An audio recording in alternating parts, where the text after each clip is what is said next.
శ్రీ గురుభ్యో నమ.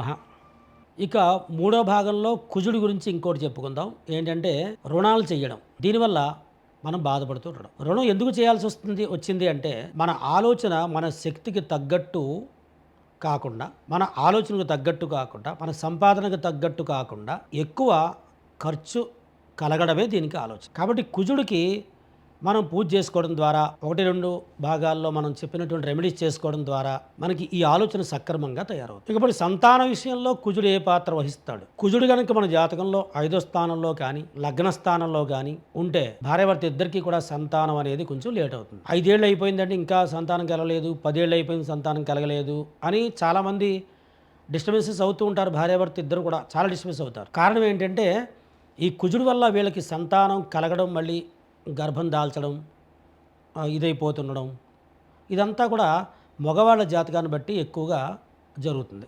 ఆడవాళ్ళకి సంతానం పాత్ర వహించేటటువంటి విషయం అంతా కూడా మగవాళ్ళ మీద ఆధారపడి ఉంటుంది. ఆడవాళ్ళకి సంబంధం ఉండదు. ఆడవాళ్ళకి ఏంటంటే స్థానం, గర్భం ఇస్తున్నారు కాబట్టి వాళ్ళు అది ఇచ్చినటువంటి విషయం ఏంటంటే అది అదృష్టం. అది సంతానం కలగడం అంటేనే అదృష్టం అనమాట.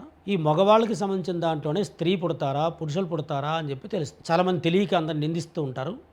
ఇది మానేయండి. సంతానం కలగాలంటే కుజుడికి ఏం చేస్తే బాగుంటుంది అని చెబితే ఒక 11 వారాలు సుబ్రహ్మణ్య స్వామి వారికి దానిమ్మ రసంతో అభిషేకం చేసి చివరిలో సుబ్రహ్మణ్య స్వామి వారికి హోమం చేయండి.